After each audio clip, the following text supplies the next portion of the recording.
You guys enjoying your cookies? All right, this talk is baking your anomalous cookies, or how I learned to stop worrying and love fraud. My name is Allee, Jimmy 2 times. My contact is posted. I've been doing this for like 25 some years. TV, post that, half the family. Former U.S. National member, and some videos there today for good tricks, codes, and strategies for Nintendo games. I do follow the white rabbit, press the red button a lot. I like breaking, making, exploiting, resolving. I like the full circle, the full cycle. Raspberry Pi hobbyist enthusiast. I like functional wearables. Currently working with digital silence and thought for security. Thank you guys. I love you guys. Thank you for the opportunity. Next 45 minutes, we're going to cover fuzzing a little bit, how to break shit, a little bit about cookies, script I wrote to fuzz them, self-XSS and how to actually weaponize it, something I call cookie baking, talk about Google Chrome and how they handle their cookies at rest, some PowerShell, Ducky scripts, read injectors, talk about bug bounties a little bit, that process, and how to protect your cookies going forward. So once again, thank you all for showing up. Thank you, NolaCon. Thank you, Eric and Rob. Thank you, family. Number 1, fuzzing. What is fuzzing? Well, it is kind of a QA process around throwing everything and the kitchen sink against something to see how it reacts. It could be an input field on a website. It could be a doorbell. You ring the doorbell once quickly. You hold it for 5 seconds. You hit it 14 times. The answer is yes. All of it. We do fuzzing because it works. It shows us where there are weaknesses in software and frameworks so that we can take advantage of that and build a payload to exploit it. Our payloads come from everywhere. They could be anything. They come from creative people, really. People willing to try 3 periods and a comma instead of just 2. Put it in a list and let her rip. The methodology behind fuzzing is, again, taking some original piece of data, massaging it a little bit, and sending it out there again to see how the original service or whatever it is reacts to your changes. So for instance, if you go to like epicgames.com and you get a cookie like _epicsid, it's got some random or not so random string in there. What happens if you modify that and request the site to give you the request again? A little bit about cookies. You guys are probably familiar with what cookies are. It's a way for a website to keep track of you, a state, a password, or some other personal information that could be in this token or cookie that they can use to identify you. A lot of it's for user experience. It could be for tracking. Lots of uses for the cookies. So, writing a fuzzing tool. We're trying to solve a challenge here. And in fuzzing cookies, we need a browser to go to a website, make the request, grab the cookies, modify them, send them back to the server again, and get some type of output. In my case, I wanted to get screenshots, a spreadsheet, and a CSV that we can sort through. The reason we do the custom fuzzing tools is sometimes our paid software doesn't find everything. Self-XS bindings are deemed as not important kind of right now. They're not really known as valid attack vectors, so a lot of things don't check them right now. A lot of security functions and control. Possible solutions for our fuzzing tool. We might use Selenium. It's a browser. It lets you make requests. You can do headless. You don't need a GUI. Python. Again, that might be part of our solution here. And we might need some good fuzz lists. So let's write a fuzzer. We use Selenium. Selenium can use proxy. So you can send it to Burr, or you can send it to Tor, some other proxy or service that you want to use. You can change the custom user agent. You can dump a screenshot of each request. You can't modify the header. You have to use the echo driver. You don't have to, but it works better. Python, again, it's easy to build dictionaries for the cookie value pair. You can aggressively throttle your browser requests. I just love Python. Everybody's moving to Go, but I'm still stuck in Python. So we're going to write it in Python. One thing to say is fuzzing is an art. I don't think anybody knows really better than anybody else. You might know through experience over time, 2% symbols in the URL bar will break web requests a lot and dump out verbose errors or other information disclosures. But somebody fresh might try 18 or 18,000 and get a shell somehow from that. So anybody can fuzz and actually use that to their advantage. Let's talk about anomalous cookie here. This is the script I wrote to the cookie fuzzing. What anomalous cookie does, it makes a request with Firefox payloads, whatever's in the fuzz list. It'll save screenshots of each request and make a spreadsheet. You just provided a URL, a fuzz option to replace the cookie value with your payload, append it in front, or append it. When it's done, it will again create the CSV file for you to sort through all the results, and you have a screenshot directory to go through. I like to do things visually. So like when you're fuzzing and you have to sort through log files or numbers, that doesn't always tell us much. It might tell you that you have 1,000 pictures that are maybe the same, or not pictures but request data. But if you look at the pictures in a directory, you can see, oh, those two are blank or different from the other 1,000 of pictures that you have screenshot. So you can quickly find anomalies visually versus using a log. That's why I'm using a screenshot, why that becomes important. You can download Anomalous Cookie from Lost Rabbit Labs on GitHub, and there's a little info there on how to install it. All right, let's test it out. So let's pick a target. When you are doing this type of work, always use your own websites. But we're going to use target.com.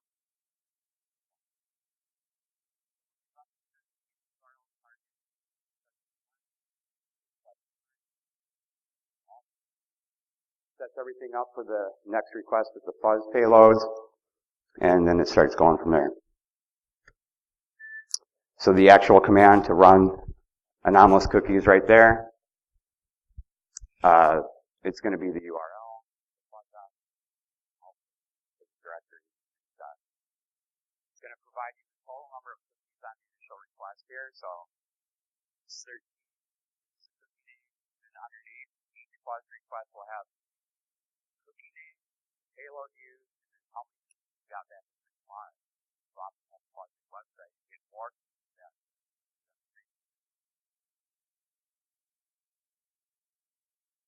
So viewing the output, again, Firefox will refresh the request browser. These will show up in the directory. You can see over here there's one that's white. This is what I was talking about. Screenshot request for log file. That's way than noticing that 5 requests were 2 bytes off the other one. That doesn't often just look at those results. But that picture won't look on it.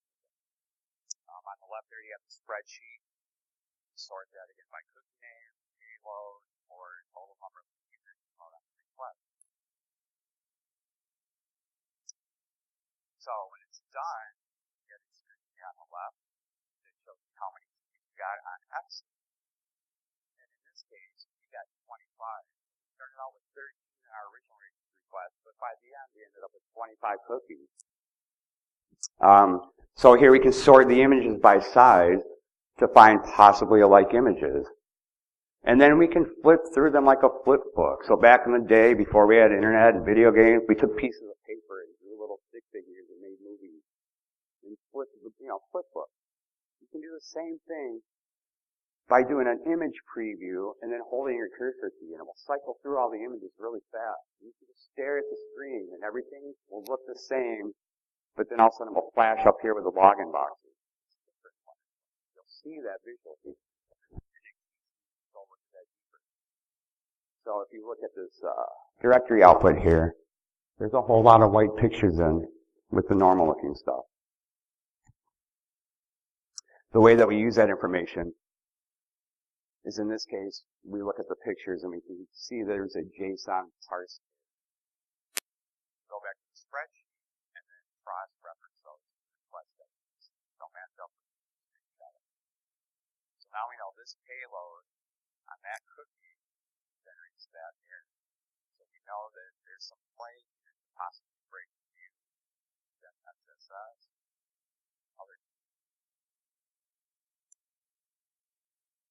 We'll run another test. We did target, found a little anomaly there.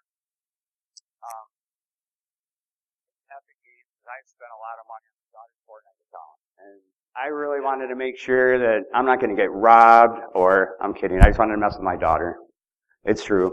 There was a bug bounty also for them, and I figured I would just dive into this Epic Games thing real quick. After the second request, I got an XSS pop-up on epicgames.com. And then I found multiple payloads to work with that.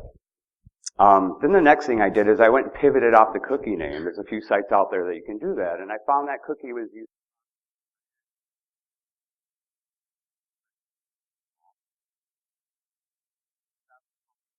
Cookie, and they were all vulnerable to the same exploitation. So the problem here is that I did this to myself. This is called self-XSS, and nobody gets excited about this. They don't take it seriously. Nobody gives a shit. So, my inspiration was to try to turn this into a valid attack vector when I'm being told it's not going to be accepted as such. So my next steps are going to be to write a proper payload, and then I will reach out. I do responsible disclosure my own way usually. I will reach out. I will provide the information, ask for nothing, and just offer it as a courtesy.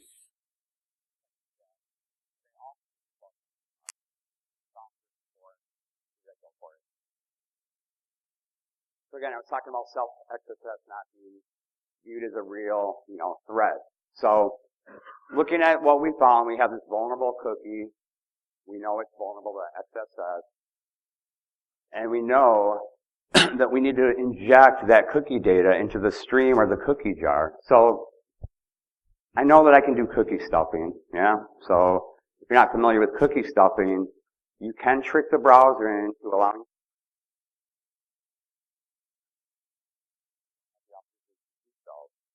through iframe trickery and redirect trickery. We already know that can happen. So I feel like I can actually use this as a real attack. But I did want to look at it locally as well, since I found it locally.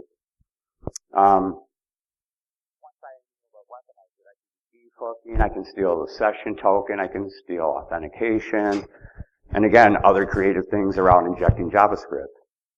So anyway, I set out on a mission to make sure that I could really use this as an attack vector and steal my daughter's account. Yeah. I gave it back to her. It's fine. All right, cookies in the cookie jar. So, what happens when you get a cookie from a website? It gets stored in your local cookie jar in the file system. I'll pick on Chrome here. Firefox is similar. They're all very similar. But you have this local cookie jar in your system. I mean, are they encrypted? What format is it? Are you allowed to write to that? Can you tamper with the cookies?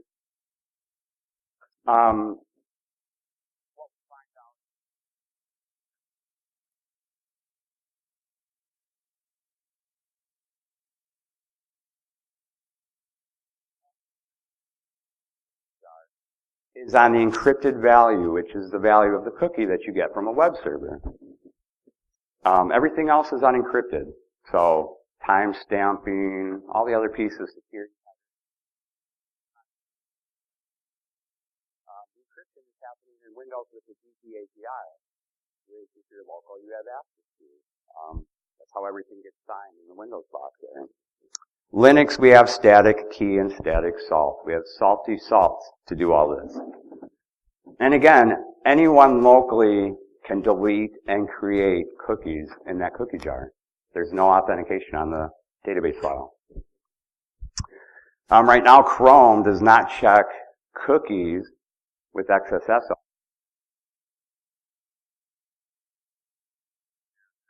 No checks or flags that check the status or integrity of our cookies at rest. And there's no requirement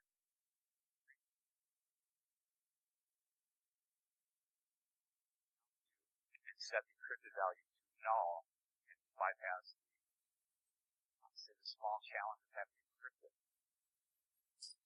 So right now, we have secure and HTTP only on the transit of our cookies to check the integrity. But we don't have any flags for local tampering. We're not checking that at all. So we call it cookie baking. Cookie baking is a technique of creating or modifying a cookie in a local user's cookie jar. And of course, unauthorized. Injected with payloads, affiliate tags, other fuzz strings and payloads.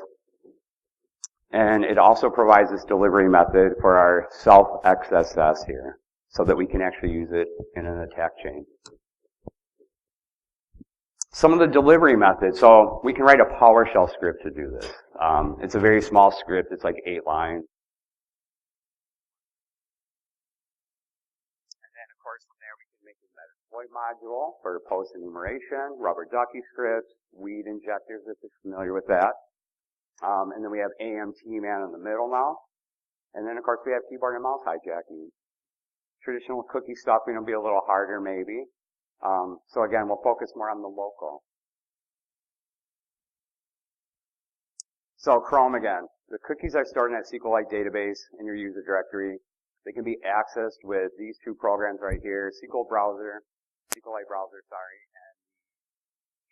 SQLite library for PowerShell. On the bottom there's a view of the DB browser and SQLite. Kind of hard to see there, but on the right is the encrypted value for the cookie. It says blob value. And then we have the name over there.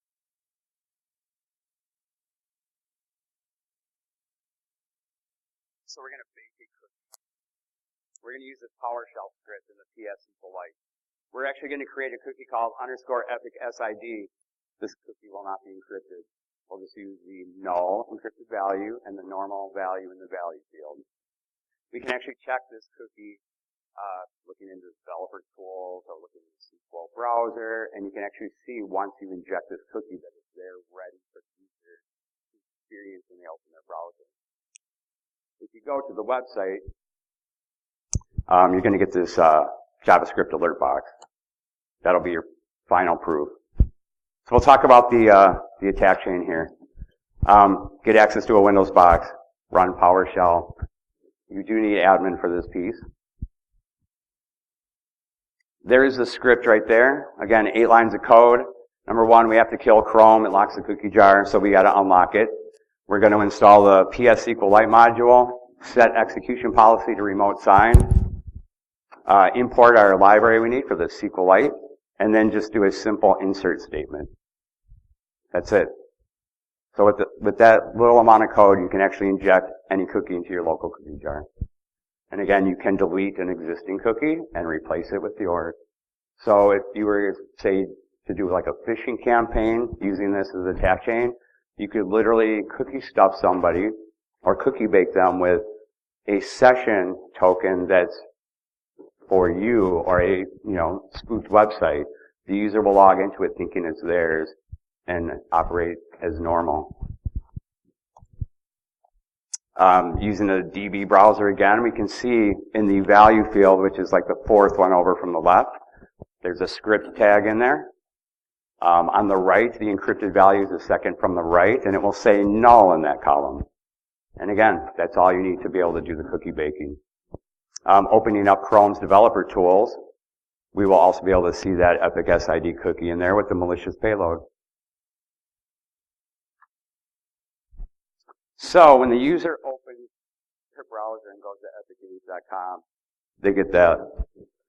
You can validate it through the source code as well, what the payload looks like and how it breaks the view.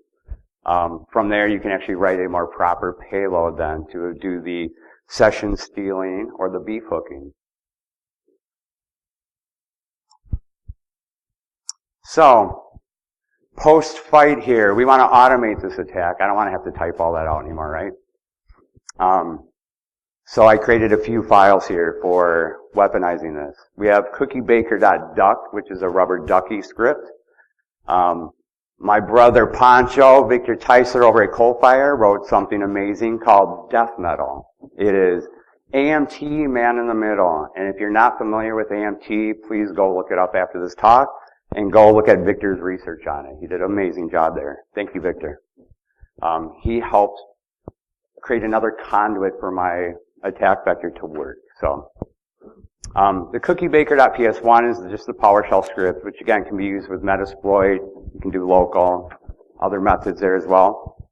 And then with the weed injector, wireless, HID device there that does a rubber ducky, I have a script for that as well. And the cool thing about the weed injector is you can actually take this thing and plug it inside somebody's motherboard. It creates a hotspot to a rubber ducky so that you have persistence. So if you can get the the weed injector on the motherboard, nobody's going to see that thing, and you have persistence to constantly update some user's cookie jar. This is what the ducky script looks like. It's not super complicated. It's just a PowerShell script again with some delays.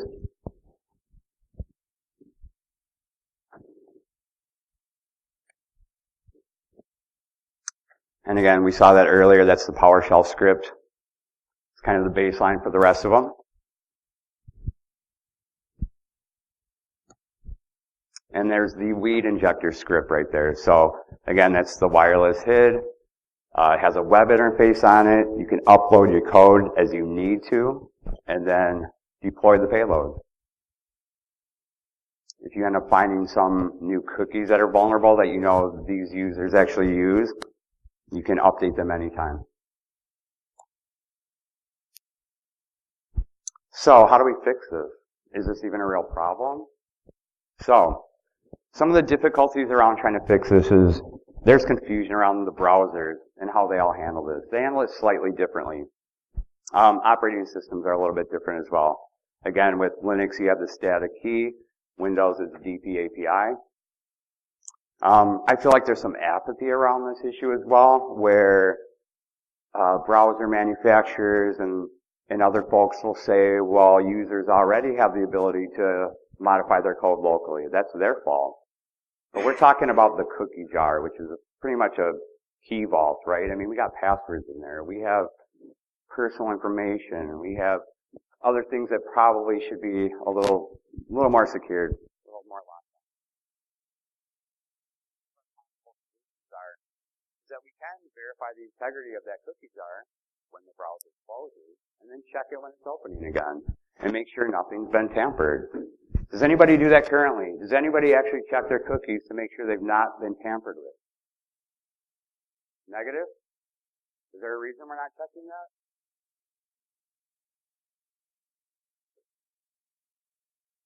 So I'm very excited about trying to find solutions. I feel like cookies are important. They're not going anywhere. But we need to do something. So, again, checking the integrity. Maybe we can do a browser plugin. Maybe an app. We can do some monitoring around it. Maybe we can test that local cookie jar. Put authentication on. As a user, I don't feel I need to be in the cookie jar. The web servers need to do that with the browser. That's their, play. I shouldn't be in there as a user. That's my belief, yeah? So maybe Google can password protect that thing a little better, encrypt it better, or maybe we use something more than SQLite. Possible. So I went down this path of responsible disclosure, and this is the way I normally do it. I use OSINT or just Google, find the best contact, and I usually will reach out directly to who I feel is the appropriate person. And that's just from experience and working in this industry for 25 plus years. And so far I've been pretty lucky with hitting the right folks with that. So I sent out an email directly to the company. And then I also went and looked for the bug bounties that were behind these. I ended up finding OPENBUGBOUNTY here and submitting my vulnerabilities with them. This was back in December. I provided all the detailed information about the vulnerabilities. The document on the right there is a comical way that I use to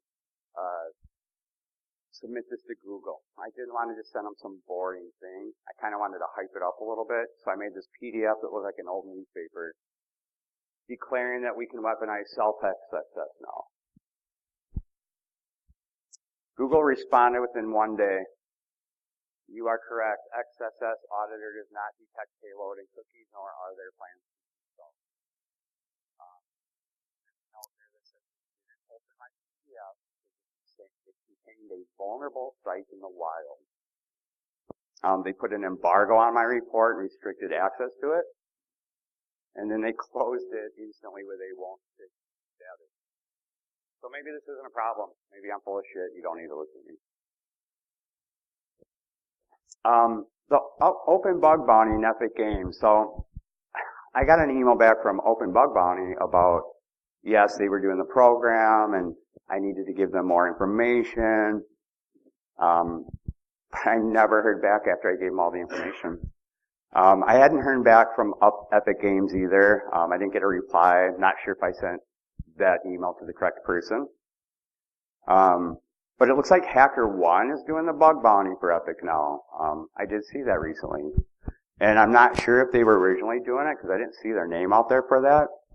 So maybe I didn't put enough work into figuring out who was running their bug bounty. But I got no cookie. Can I have one of those cookies actually? Like, feeling left out now. Now I can get a cookie. Oh, thank you. Thank you, brother. We're busy. Like, I do this as a full-time job, so when I do things on the side or as a hobby, I can't spend as much time trying to help remediate some company I don't work for. So all I would ask is that the companies make this a little easier for us. Make this a little bit more of a streamlined process. Again, I disclosed this back in December. Never got any responses back.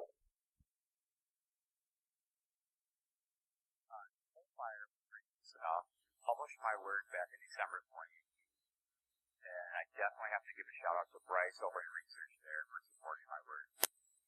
I ended up releasing a new version of Anomalous cookie. Wrote this blog here.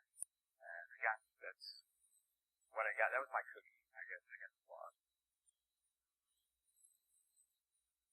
So here is where we're going to talk about other tools to secure and inventory your own cookies or somebody else's. I like to do things on both sides of the fence. When I find an attack vector and I create a payload, I like to instantly create the remediation for it. It makes for a better cat and mouse game. Otherwise, it's boring. These guys win, nobody's doing it. Throw it out there and we can evolve quicker, yeah. So I called it Cookie Hunter. I have a script that goes out and it will use Sublister or some other OSINT ways of finding subdomains, and it will inventory all the cookies on your domain.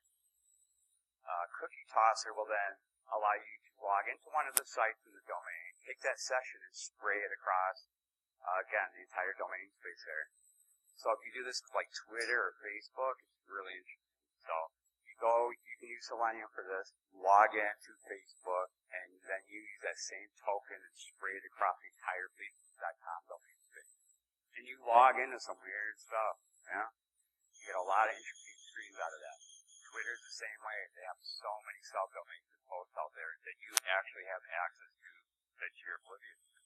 So these kind of tools will help show across entire domains where vulnerabilities might be by the cookie name or some other data point. And then Cookie Paladin, we're going to check the integrity of this cookie jar. If we don't, we have no idea if things have been tampered with. So it's going to create some type of fingerprint of the cookie jar, and then also do some monitoring around it. Keep track, and maybe alert if your cookie jar has been tampered with. Again, on the blue team side, we have digital footprinting and asset management with that, security auditing, and helping you minimize risk. The red team side can use it to find exploitable cookies across the domain quickly. And of course, if you're on like an internal test and you end up getting VA, you can spray this across the domain. Once you have that, you can create persistence and actually priv-esque on OpenBugBounty.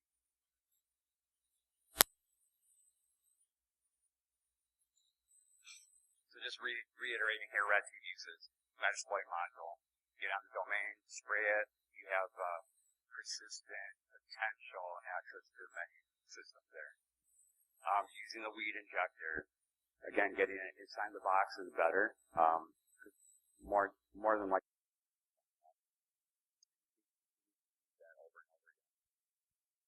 One way to use this is to create a database initially of every known vulnerable cookie that you can and put it into the payload list. Otherwise, you can be targeted. Again, we find one on epicgames.com. We can just stuff that cookie.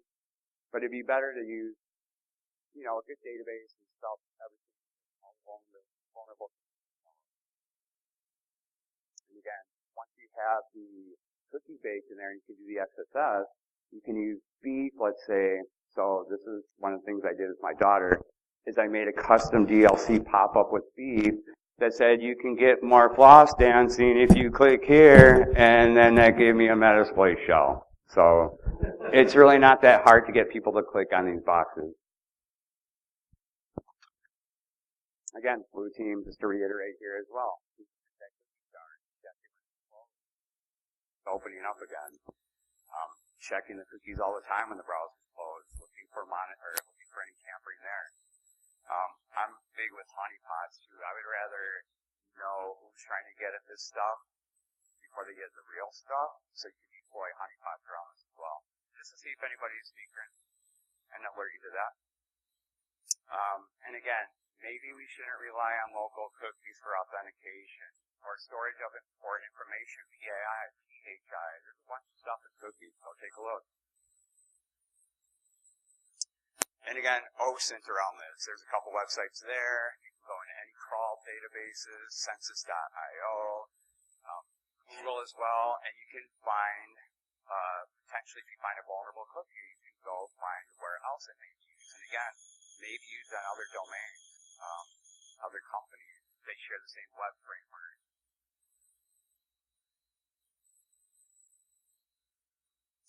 I used to do a lot of work in anti-affiliate fraud, but like this just made me realize, I mean, if somebody started cookie baking affiliate tags out there, they probably would make some money, yeah? Like, it's kind of an incentive for us to fix this maybe.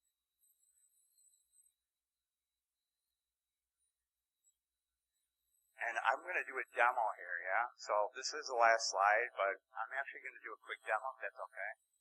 And we're going to see, there were two domains I disclosed. One was epicgames.com, and the other was untitled.com. One second here.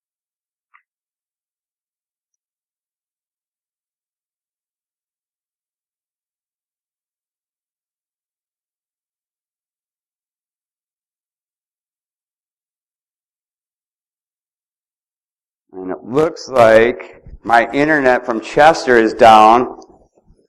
Chester, where's your internet? Crickets. All right, we'll try here. Hey, homeless. Can you see if he's out there real quick and if he's got his hotspot on? Thank you, sir.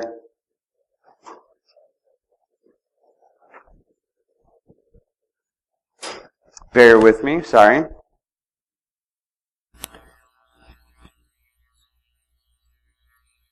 I'll do it on whatever internets we got.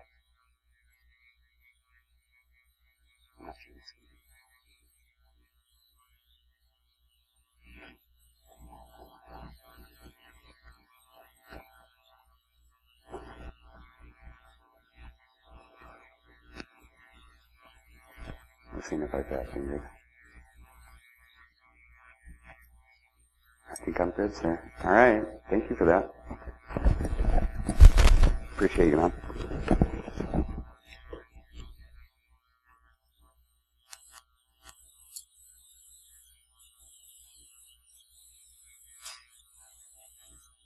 All right. So, we're actually going to do a quick run of the script here. This is the actual command right here. Again, -1 was put the payload in front of the original cookie value. 2 is replace it. 3 is put the payload after. Let me slide this over. We will have a folder that gets created here. And then we will have a browser open when I hit this button. So, go ahead and hit the button. Anomalous cookie starting. Makes our output directory here.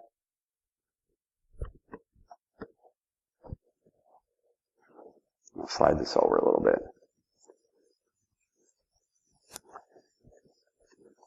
Looks like this internet might be a little slow. Let's see.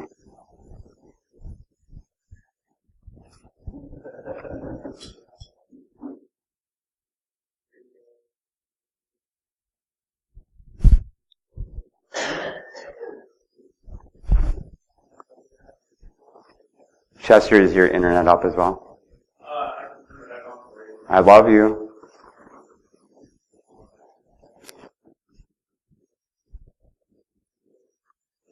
There you go. Good job.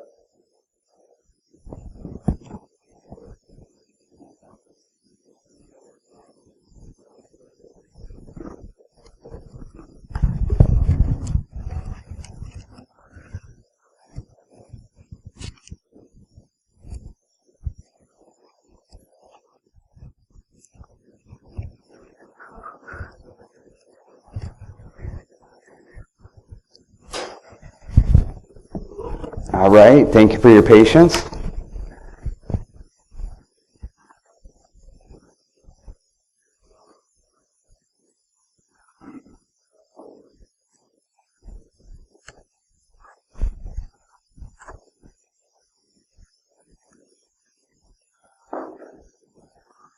Oops. It's a little slow as well. Let's see. Yeah. You're right. Joe Boo, where are you at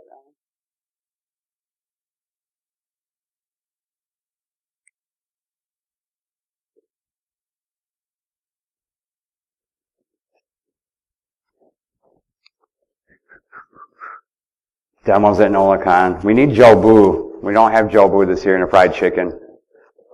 No, it's good. So I'll just kind of talk through this real quick. So this is clearly not going to work. I tried. Sorry, demo god. I failed you. So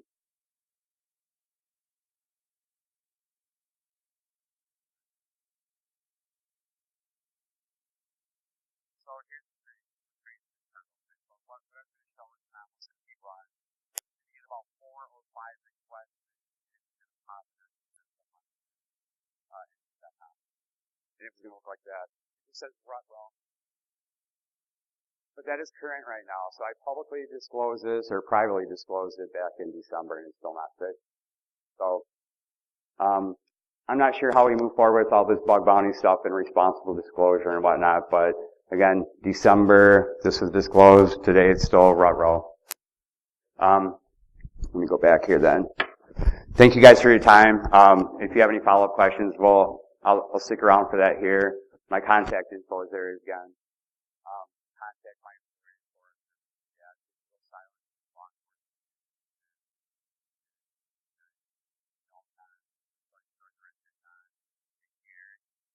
And I would also like to say, it is almost his birthday today.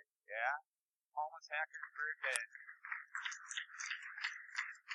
Happy birthday, brother. I love you. And I just want to say this. This is, I did my first talk publicly 2 years ago here at NolaCon with Homeless Hacker. It was a huge privilege, man. So thank you for everything you've done for me here, and I'm proud to be working with you, and thank you, Hacker family.